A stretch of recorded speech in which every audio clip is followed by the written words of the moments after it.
Bonjour à toutes et à tous.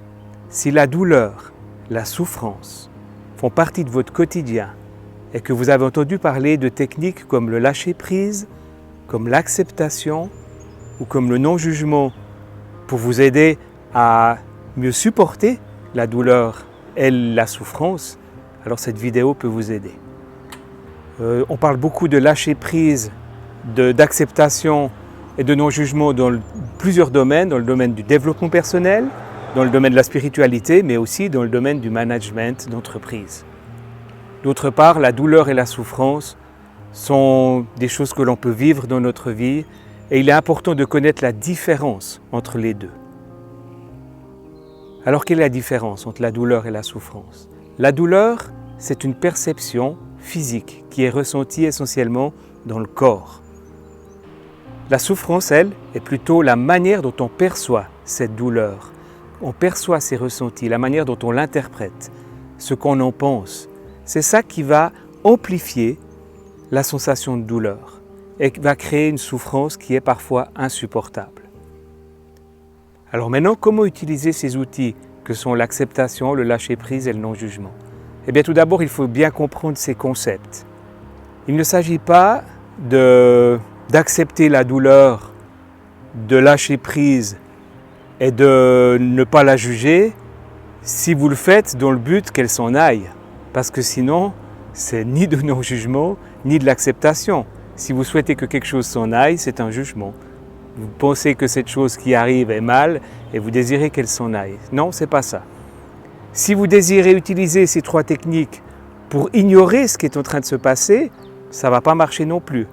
Parce que ignorer une souffrance ou une douleur, eh bien, c'est en quelque part dire « je n'en veux pas, je ne la regarde pas » et c'est aussi dans le désir qu'elle s'en aille.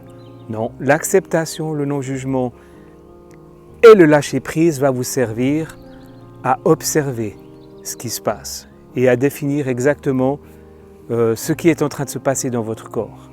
Vous allez pouvoir observer la douleur et voir comment celle-ci peut être amplifiée lorsque vous l'interprétez, lorsque vous en avez peur, lorsque vous souhaitez qu'elle ne soit pas là, lorsque vous avez peur qu'elle reste ou qu'elle s'amplifie ou qu'elle annonce quelque chose de plus grave encore, c'est ça qui crée la souffrance. Vous allez pouvoir observer ce phénomène.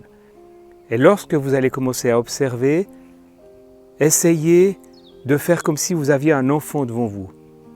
Ce n'est plus une douleur, ne la nommez plus comme ça, c'est un enfant, c'est votre enfant. Il est là, il est triste, il est en train de se plaindre. Comment vous agiriez avec lui? Qu'est-ce que vous feriez avec lui? Est-ce que vous souhaiteriez qu'il s'en aille? Non. Est-ce que vous allez l'ignorer? Non plus.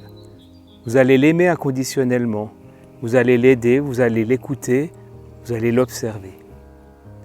Aujourd'hui, dans notre monde, on considère les émotions comme la tristesse, la peur, la colère comme quelque chose de négatif. Est-ce que c'est vraiment négatif? Ce sont des réactions humaines face à une situation.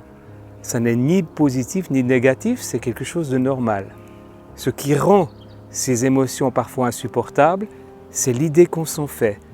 On pense que être triste, c'est pas bien, ça fait mal. Ben oui, ça fait mal. Bien sûr, ça fait mal. Et l'acceptation, c'est une acceptation inconditionnelle. J'accepte que ça fait mal. Je ne suis pas en train de dire que c'est bien ou c'est mal. Je suis juste en train de dire que ceci fait mal. Mais maintenant, on va encore aller un peu plus loin parce que faire mal, c'est encore une interprétation. Qu'est-ce que ça veut dire, ça fait mal? Est-ce que ça fait réellement mal? Est-ce que vous êtes déjà allé dans la douleur, l'observer et juste la décrire telle qu'elle est réellement? La notion de faire mal a une autre connotation négative. Est-ce que ça fait réellement mal? Pas forcément. Allez regarder la douleur comme vous regarderiez un enfant. Est-ce qu'un enfant qui pleure, ça fait mal? On pense que ça fait mal, mais non, ça fait pas mal. Ça crée des émotions, ça crée des sensations dans le corps. Et ces sensations dans le corps ne sont ni bonnes ni mauvaises. Il faut juste les observer, comment ça fait. Alors ça peut piquer, ça peut brûler, ça peut créer des sensations qu'on nomme, insupportables ou en tout cas désagréables. Mais est-ce que c'est vraiment désagréable? Lorsqu'on se plonge dans la douleur, on va s'apercevoir que ça n'est pas si grave que ça. Et lorsqu'on se plonge dans la douleur, qu'on l'apprécie, qu'on l'aime telle qu'elle est, qu'on estime que c'est parfait, que tout ce qui se passe est parfait ici et maintenant, eh bien la douleur va s'atténuer d'elle-même parce qu'elle va comprendre que le message est passé. En fait, notre gros problème, c'est lorsqu'on veut que quelque chose ne soit pas là, on estime que ce n'est pas parfait, que ça devrait être différent. Et c'est ça qui fait souffrir réellement. On ne comprend pas pourquoi c'est là et on aimerait que ça ne soit plus là. La souffrance, c'est ça. En réalité, tout ce qui se passe.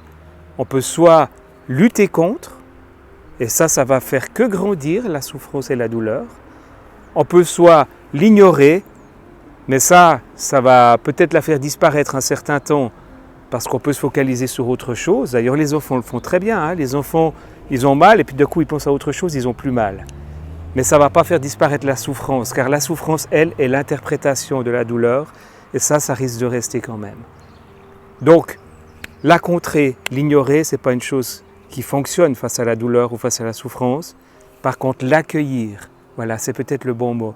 Accueillir, ça veut dire, tu es là, donc c'est parfait, je ne vais pas contrer ceci, je vais t'observer, je vais t'apprécier tel que tu es, comme un enfant, comme n'importe quelle chose qui arrive dans la vie, je peux t'accepter tel que tu es. Alors, j'espère que cette vidéo va vous aider. Je vous invite à mettre en pratique ceci. Ne me croyez pas sur parole, c'est vous qui savez ce qui est le mieux pour vous. Votre situation est peut-être tellement pénible que dans le moment, vous ne pourrez pas accepter la douleur. Et ça, c'est normal aussi. Acceptez le fait que vous ne puissiez pas accepter. Ne vous jugez pas lorsque vous n'acceptez pas la douleur. C'est aussi une preuve d'acceptation, de lâcher prise et de non-jugement, que d'accepter ce qui se passe. Vous n'êtes pas surhumain. Il y a des situations qui sont trop difficiles à endurer. Acceptez le fait que vous n'arrivez pas à l'endurer dans le moment présent et observez ce que ça fait. Voilà. C'est un sujet un peu difficile, mais j'espère que voilà, cette vidéo va vous aider. Profitez aussi du merveilleux paysage qui est là. Voilà, je vous dis à très bientôt pour une autre vidéo et merci de votre attention.